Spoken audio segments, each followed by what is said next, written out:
2025 was a very interesting year in terms of new citizenship program launches, but I think 2026 is going to be even better. So this video is going to talk about all the different options that are coming. Some of them you might have heard of, but some of them I'm pretty sure it's only for the privileged few like myself who've been in the industry for a long time.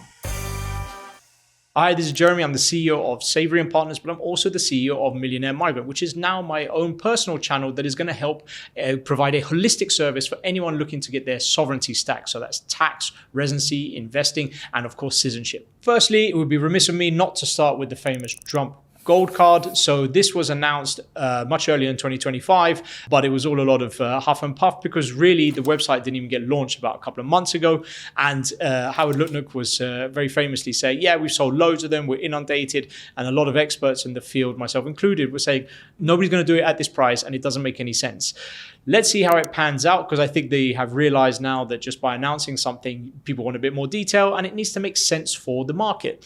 Ostensibly, it's targeted at wealthy foreign donors who are going to be required to make a large voluntary gift to the United States, and after vetting may receive a permanent resident-style residency visa, but with some additional benefits. So this is something that they're looking at and saying, okay, we'll give you the residency, but this one's going to be a bit special, and Trump likes gold too. Again, the figures are not clear. They're saying 1 million, could be up to 5 million, but when it was at 5 million, I mean, everyone was like, it's very simple. I mean, I've been in this industry for a long time, so I know the net worth of people and I know the options they have. And I know some of them, they already have passports, they have residencies. And they also know at that certain level, tax becomes a very substantial sum. So knowing that the US, there will be tax liable on being a resident and you know, whether they take up the citizenship or not, it's, you know, you can't be going around at $5 million. So they've kind of mentioned $1 million, still nothing is going to come out. We'll see in 2026 when maybe the final iteration will be confirmed. The processing protocol, as I mentioned, is not confirmed. The official site exists, but you can register interest, but nothing's really going to happen. So we'll see how that one plays out. Another program that is very interesting, and this is not something particularly new, but it has now a more, let's say the word, a more streamlined process to say. So we have the Panama Qualified Investor Program. So this has been around for a long time.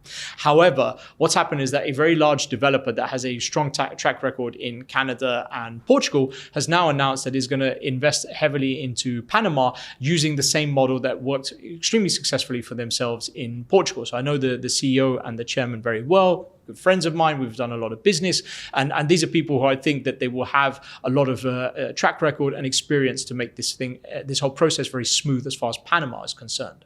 It's a residency with a pathway to PR and eventual citizenship. The word on the street from a lot of my friends and clients in Panama is that now the citizenship now is being granted, whereas under the previous leadership that was not the case. So this is something that appeals to a lot of people who say, I want to directly invest in a Panamanian project. So it would typically be probably and most likely real estate / hospitality or some kind of blended option. But generally speaking, it's $300,000, which is invested into a qualifying project. Botswana, so this was announced about a month ago or so, got a lot of people interested. We have a lot of clients who signed up with us saying, we want you to handle the process for Botswana. I'm very excited about this because, of course, we've just had Sao Tome and Principe. We've also had Sierra Leone. They are very, very different programs. They may be close to each other geographically, but the structure of the program as citizenship-by-investment programs is very, very different. Now, Botswana has a few hurdles, just like the Trump Gold Card, that need to be clarified. Firstly, is the legislation currently in its current format does not allow dual citizenship. So if you want to be able to get a second passport, you need to, from Botswana, you need to fix the legislation that makes it legal in the first place. So that is something they're working on. And the pace that things move in Africa, I've been visiting Africa since, I think since 2001 was the first time. I've spent a lot of time there. I've resided there. I've spent a lot of time there. I've done a lot of business. That is going to take some time. I invested there as well. But essentially, I don't think this is really going to happen until Q2 at the earliest, maybe even coming to Q3. I hope that it does come sooner. But the program there is going to have some very interesting components that it took from the Montenegro program, in which they are going to cap the number of passports to create some kind of exclusivity or some kind of demand, sort of build up some pent up demand, which I think is a very smart move. And I think it's something that I'm seriously considering for myself, if I'm honest. Now, I'm also looking at the other two options in Africa. And it's going to come down to a lot of different metrics, and I'll think about it going forward. But essentially, Botswana, we're a while away. It has to change the legislation, but it is going to be quite attractive to a lot of people. The only problem is the price. They still are not clear. They said it starts from $75,000, but again, that's the headline number. You need to add on processing, DD, application fees, passport fees, citizenship fees. There's about half a dozen different fees that come on top, and we'll see how that plays out. I mentioned it earlier. So we have the Sierra Leone. It's called the Go for Gold program. Very interesting. The fact that you can use some of the actual contribution can be in gold. So that's very interesting for a lot of people. Obviously, it's a country with a lot of raw minerals. But the launch date was 2025. It didn't really get a lot of the media pickup, but that's something that happens, and it's a marketing thing. If the program is good, it will get the appetite and the demand. So we met with the CEO. He visited my office, I think it was last week or the week before. Nice chap with a strong background in Hong Kong residency processing. So that gives us a lot of comfort. There were a couple of points that we raised with him, which we asked him to address before we could really roll it out to our clients and be a little bit more comfortable with the program. And that's something that he said that the modification will be made in the next 6 months and then grandfathered into anyone who starts now. So we're just waiting for confirmation on this. What makes Sierra Leone attractive is it's a member of ECOWAS, which is the economic community of West African states. So if you do a lot of business in that part of the world, it's extremely painful getting all the different visas and traveling all around. So that's something that I think it gives a competitive edge over Botswana and Sao Tome if you want to look at that Africa type of product, which I guess is not for everyone. It's TIA, as I mentioned. This is Africa. But I would say that the pricing is built in. You have that risk premium that is attached to it. That one starts 140, so again, more expensive than the other two. But when you have a much bigger family and you do the calculation, which we have our own calculators for, you'll see that it might be more attractive than the other two if you have a big extended family or you have a business partner and you want to split the cost, which was very interesting about Sierra Leone. Next up, there was talks about Romania announcing a Golden Visa program, October 2025. That is music to everyone who's stuck in Portugal or like us processing Portugal and still holding the hands of our clients for Portugal. However, as much as people are complaining about Portugal, if Romania doesn't give you anything better and Portugal is the only one, at least you're already in the process. So it's painful, yes, but and there are some costs involved, but there has to be some money made for the state. They have to make their money from their renewals or from you visiting there or from the investment that you have put in that program. There has to be something in it for them. I've never seen a program last that the people from that country go, well, what are we getting from this? So this is very important. So it may be painful in Portugal, but look, I did a video recently talking about 5 plus another 2 bonus options that you could look at as alternatives to Portugal. Romania is not out yet, otherwise I would have put it in that video. Let's see what happens, but essentially until everything is clarified and clear and we have the green light to be able to start taking applications and that is fully legal, we only process legal programs, obviously. A lot of people on YouTube, I've noticed they don't, but essentially it's a residency permit which is issued for an investment in the national economy at a threshold of 400,000 euros and above. We'll give you a 5-year residency and it gives you a route to PR and eventually naturalization. If you like Romania or you're not really bothered and you're just looking at the price point, I'd say 400,000 euros is a bit too high considering that there are options in Greece and Latvia at real estate at 250,000 euros. You also have Italy at 250,000 euros as well. Next up, we have Mozambique investor visa. So this was announced publicly in end of 2025. It's a tiered investor residency offering 5 and 10-year visas. It's tied to investments in priority sectors, tourism, infrastructure, renewables, agriculture, to name but a few. And this is something that is starting at $500,000. I can't see a lot of reasons to invest at $500,000 in Mozambique. What are the benefits for me? There's a lot of residency permits like this that don't really give you any benefit other than having just residency. I mean, the UAE Golden Visa, I'd rather put the money there. For example, at the same price point, I'll get a lot more benefits in the UAE.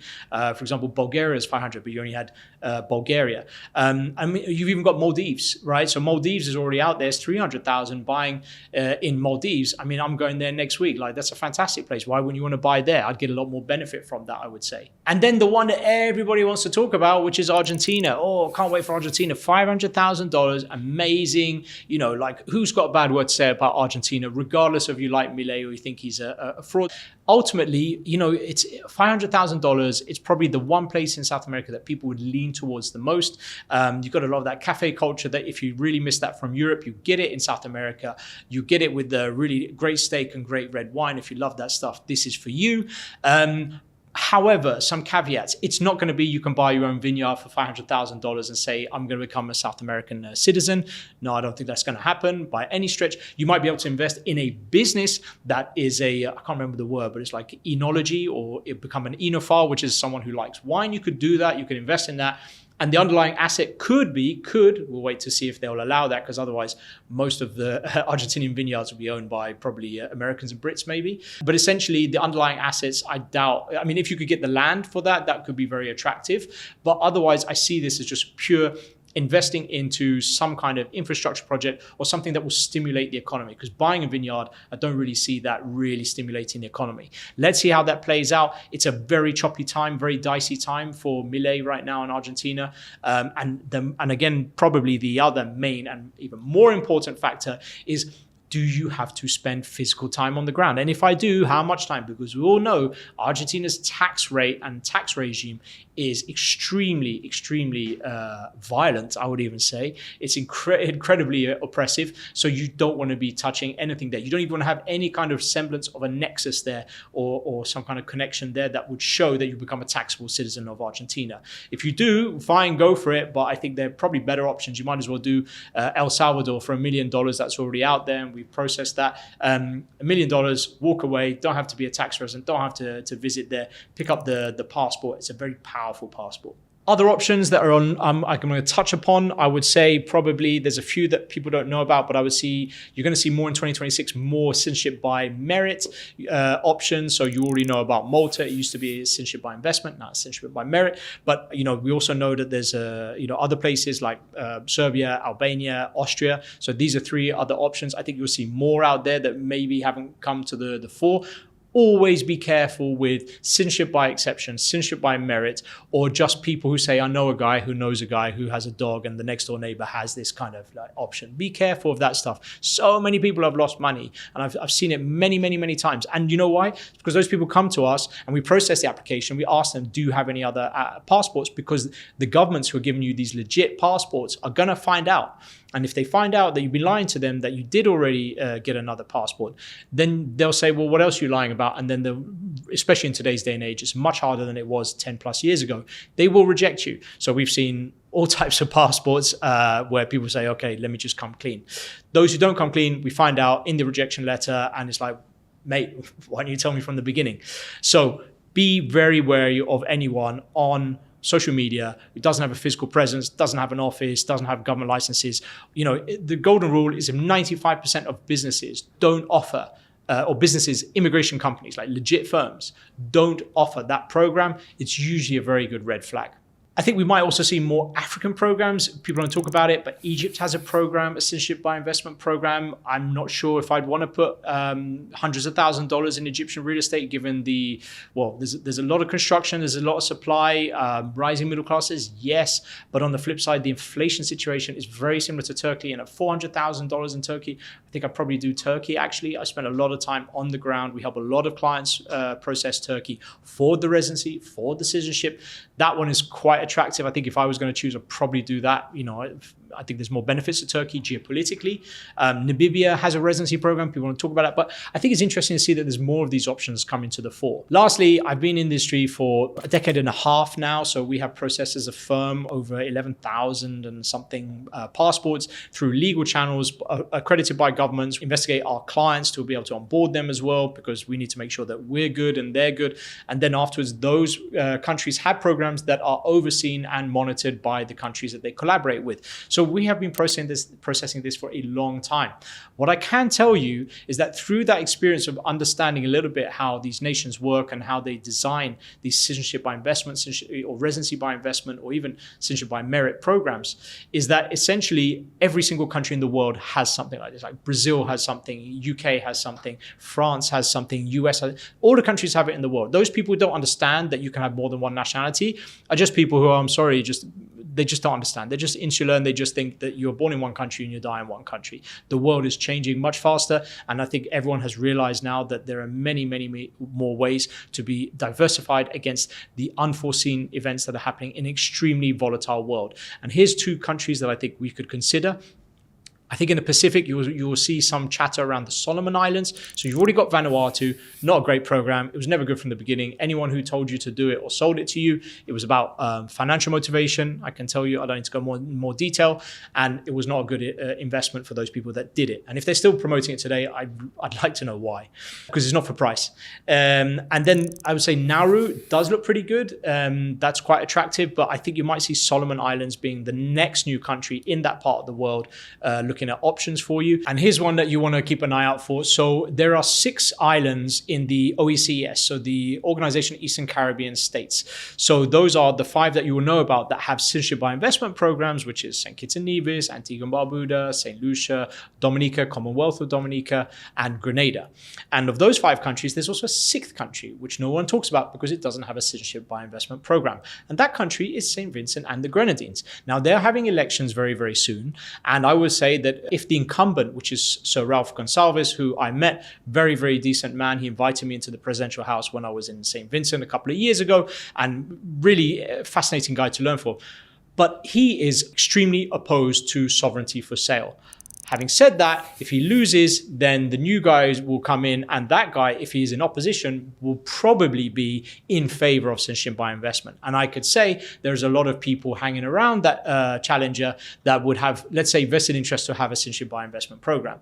Now, if that comes through, I think just there'll be a lot of people applying for that. If nothing, forget about price and benefits. I mean, it'll have the same, pretty much almost the same benefits as all the other countries that have a CBI in place. People will do it just for novelty value. So we'll see how those elections pan out. Me personally, I'm apolitical, as I keep saying. I voted once in the UK. I was like, well, that was a waste of time. And I think people now are realizing that vote with your feet actually means to leave your country rather than actually going to the poll booth. So let's see what happens in St. Vincent.